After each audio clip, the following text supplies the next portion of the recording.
Hello students, welcome to शिवाय reasoning. Students, आज हम क्लास 5 के लिए NSO यानी नेशनल साइंस ओलंपियाड की तैयारी करेंगे। लेकिन शुरू करने से पहले अगर आप मेरे चैनल पर न्यू हैं तो मेरे चैनल को लाइक और सब्सक्राइब करना ना भूलें। तो चलिए शुरू करते हैं NSO। आज का फर्स्ट क्वेश्चन है students, which of the following shows the correct match of seed and it's mode of dispersal. तो देखिए, सबसे पहले ए का ऑप्शन देखिए। ए का जो ऑप्शन है वो जो प्लांट हमें ये शो किया गया है, this is dandelion and dandelion is spread by wind. तो ये ऑप्शन तो गलत है। सेकंड जो है, this is lotus. Lotus is dispersed by water. हम यहाँ लिख लेते हैं ताकि हम सही आंसर पता कर सकें। Third picture is xanthium, it is dispersed by animals.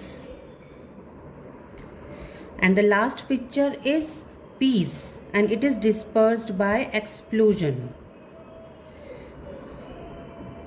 तो according to this option B is correct. Lotus is dispersed by water. Next question is, select the plant pair that shows similar mode of vegetative reproduction. Option A, radish and potato. Option B, coconut mango. Option C, rose, dahlia. And option D, carrot and turnip. तो इन सबको ध्यान से देखिए। इसमें देखिए option D जो है carat और टर्निप, ये दोनों ही रूट्स से सो किए जाते हैं। तो हम टिक करेंगे ऑप्शन डी पर। The main purpose of the implement shown in the figure is. इस फिगर को ध्यान से देखिए। इस फिगर को हमें क्या दिखाई देता है? ये फनल दिखाई दे रही है, ये डिग करने की मशीन दिखाई दे रही है और ये हैंडल जिसे चलाया जाता है। ऑप्शन ए में हमसे कह रहे हैं डिगिंग द सॉइल। खाली डिगिंग करने के लिए तो नहीं है ये। Digging out the plants from the soil, no. Sprinkle water on the field, water sprinkling से तो इसका कोई मतलब ही नहीं है। सोइंग द सीड्स, यस, ये सीड सोइंग करने के लिए है। ये फनल है, यहाँ से सीड डाले जाते हैं जो नीचे आते हैं, और ये जो पोर्शन है वो सॉइल को डिग भी करता है और उसके बाद यहाँ से बीज बोए भी जाते हैं। तो option D, sowing the seeds.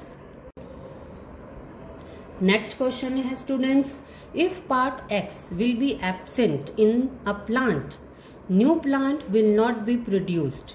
X is option A stem, option B root, option C flower and option D leaves. इनमें से कौन सा प्लांट अगर मिसिंग होगा तो प्लांट रिप्रोड्यूस नहीं करेगा? तो हमारा ऑप्शन होगा सी। देखिए, फ्लावर होता है, फ्लावर से ही फ्रूट बनता है और फ्रूट के अंदर सीड होते हैं और सीड से ही न्यू प्लांट बनता है। तो according to this option C, flower. आगे बढ़ते हैं।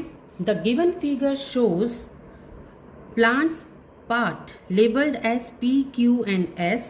Which of the following options correctly list the plants in which labeled part is edible? Option A में शुगर केन पोटैटो और स्वीट पोटैटो है। ऑप्शन बी में मेज, कॉलीफ्लावर और cabbage. सी में राजमा, सोयाबीन और पीस। और डी में जिंजर, कैरेट और ओनियन। देखिए, इन सब के अकॉर्डिंगली ऑप्शन ये जो पी है ये स्टेम है हमारी, आर ये सीड है, एस शूट और क्यू जो है वो लीव्स हैं।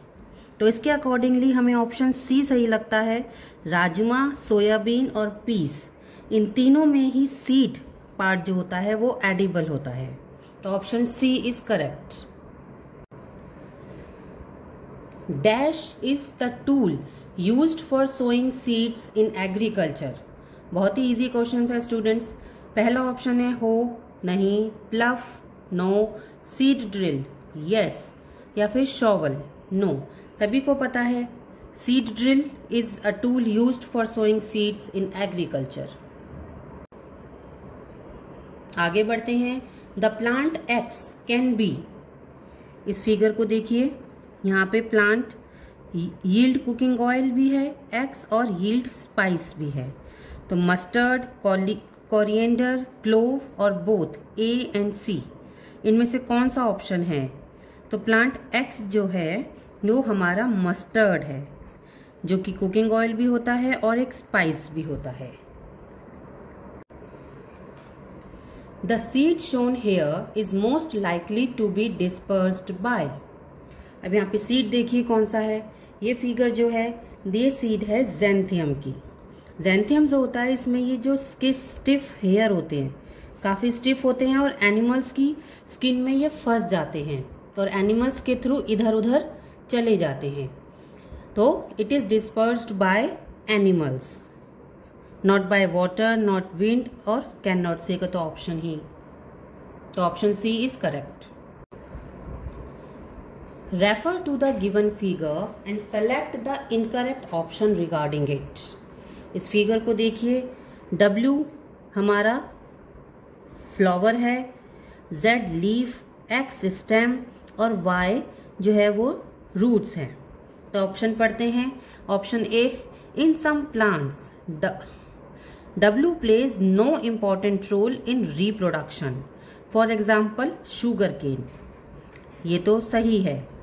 Option B, in some plants X is used for reproduction, X क्या है? रूट, ये स्टेम। इन रोज तो स्टेम से ही बढ़ता है। Option C, in some plants Y is edible, Y है roots, that is cucumber.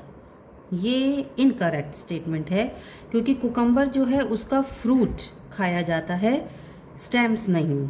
Option D भी पढ़ लेते हैं। In some plants Z is edible, Z is leaf, for example cabbage, ये भी सही है। तो option C is incorrect. Ravi took a potted plant. He applied Vaseline on both sides of some leaves and wrapped them in polythene A, while he wrapped some leaves in polythene B without applying Vaseline and kept the setup in sunlight as shown in the figure. देखिए figure को ध्यान से देखना है और समझना है। Then select the correct statement regarding it. हमें करेक्ट स्टेटमेंट बतानी है। करेक्ट स्टेटमेंट में ऑप्शन है, he applied Vaseline as he wants to study transpiration in plants, ये बिल्कुल सही बात है। Option B, he kept plants in sunlight because higher temperature favors transpiration, it is also true.